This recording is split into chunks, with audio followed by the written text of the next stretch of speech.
सत्या के साथ ये भगवान की 8 पटरानियां थी। इनका मतलब समझिए, मैंने आपको पहले ही बताया था, भगवान की प्रकृति 2 प्रकार की है, परा और अपरा। जड़ प्रकृति जो है वो अष्टमयी है, पृथ्वी, जल, अग्नि, वायु, आकाश, मन, बुद्धि, अहंकार, ये भगवान की अपरा प्रकृति है। इस तरह से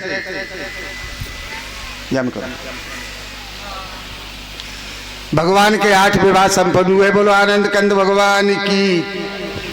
भौमासुर राक्षस के यहाँ 16,100 कन्याएं कैद थी, भगवान ने उनको आजाद कराया। इस तरह से भगवान के 16,108 यानी 16,100 रानियां और 8 पटरानियां।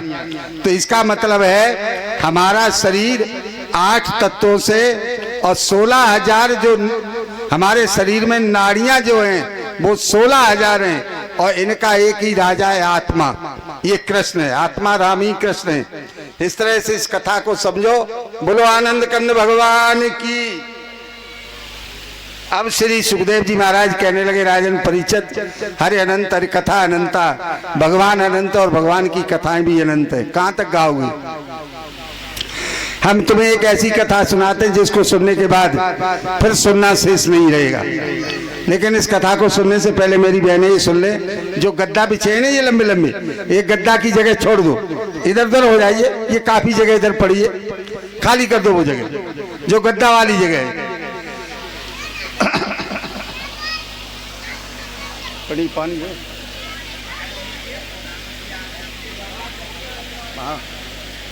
तुम्हारा शीशी ले आई ना अपन।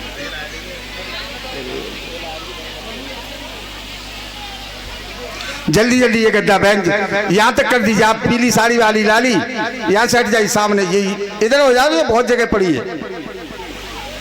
छोड़ दो, ये छोड़ दो यहाँ से।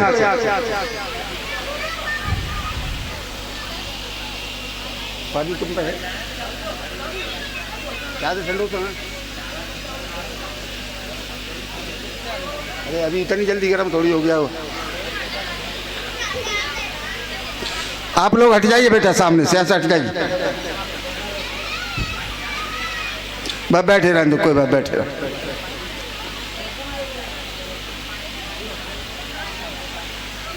बैठे रहो, बैठे रहो। बोलो आनंद कंद भगवान की। एक बात याद रखो, इस कथा को सुनने से पहले एक बात सुन लो। यहाँ सुदामा रूपी जीव है और कृष्ण रूपी ब्रह्म है। सुशीला रूपी बुद्धि है और चावल रूपी ज्ञान है। इस कथा को इस तरह से सुनो। ज्ञान रूपी चावल है, सुशीला रूपी बुद्धि है और सुदामा रूपी जीव है, और कृष्ण रूपी ब्रह्म है, ईश्वर है। सो कही सुदामा एक दिन, कही सुदामा एक दिन, कृष्ण हमारे मित्र, करत रहे तयोपदेश ऐसो परम विचित्र। भगवान श्री सुखदेव जी कह रहे, राजन परिचित, सुदामा ने एक दिन अपनी पत्नी सुशीला से कहा कि कन्हैया मेरे मित्र हैं। जैसे ही ये बात सुशीला ने सुनी तो सुशीला कहने लगी, ताकि घरनी पतिव्रता गहे वेद सोरीत, सुबुद्धि सुशील सुलज्जयत पति सेवा सो प्रीत। सुबुद्ध है, अच्छी बुद्धि है उसकी, सुशील है, सुलज्ज है और अपनी पति की आज्ञा में हमेशा रहती है। जैसे ही उसने सुना कि कन्हैया मेरे पति के मित्र हैं, तो सुशीला कहने लगी, स्वामी मैं जिस घर में आई हूं ना, ये छप्पर आप देख रहे हो, ये मेरे ब्याह से पहले का पड़ा हुआ है। इसमें इतने छेद हो गए हैं कि पानी की बूंद गिरती है मेरी छाती पर ही गिरती है। और ये कटौती जिसमें हम आटा गूंदते हैं, इतने छेद हो गए कि आधी मिट्टी आ जाती है। ये तवा जो देख रहे हैं इसमें इतने जल के छेद हो चुके हैं कि आधी रोटी तो तवा पर ही जल जाती है। स्वामी तुम अपने मित्र कृष्ण के पास चले जाओ।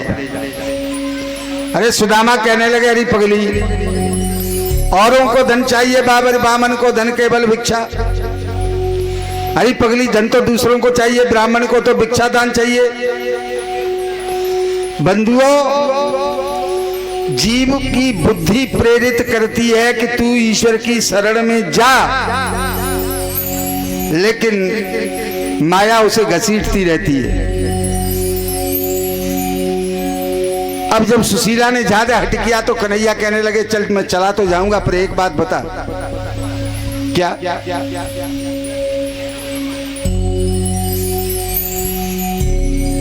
कि मैं कृष्ण के पास जा रहा हूं, मेरे पास भेंट में देने के लिए कुछ है ही नहीं। आज सुशीला पूरे गांव में घूमी, लेकिन कहीं उसे 2 मुट्ठी चावल नहीं मिले। अब आप याद रखो, चाहे कितना ही गरीब गांव हो, क्या 2 मुट्ठी चावल नहीं मिलेंगे? इसका मतलब है आप संसार में कहीं भी भटको, ये मेरी व्यासपीठ चैलेंज से कहती है, ऐसे नहीं कहती है। संसार में आप कहीं पर भी भटको, पूर्ण ज्ञान आपको कहीं भी नहीं मिलेगा।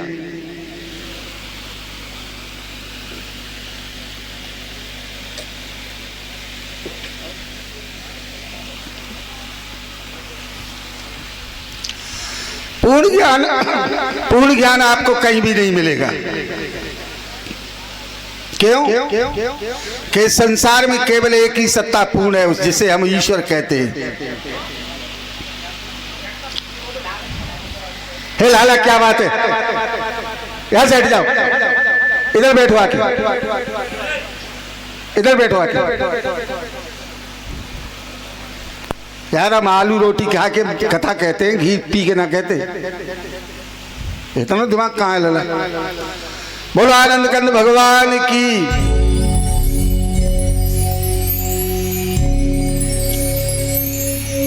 एक पड़ोसन कहने लगी, बहन मेरे घर चावल तो हैं टूटे फूटे, ठीक है दे दीजिए। अब मेरे बंधुओं याद रखो, ज्ञान कहीं मिलता है तो वो हमको टूटा फूटा ज्ञान मिलता है, लेकिन बड़ी विडंबना है, टूटे फूटे चावल मिले, साड़ी का पल्लू फाड़ा, उसमें इतने छेद हैं कि वो हो चावल का एक दाना इधर, एक इधर, एक इधर। पहले तो ज्ञान कहीं मिलता नहीं, और कहीं टूटा फूटा ज्ञान मिल भी गया तो बड़ी विडंबना, हमारे पास रखने के लिए पात्र नहीं है।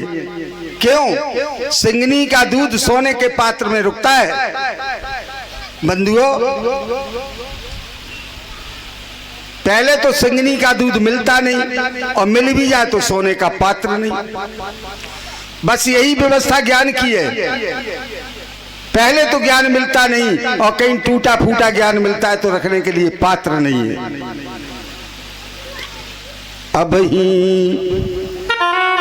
अभी टाइम है, अभी टाइम है। अब ही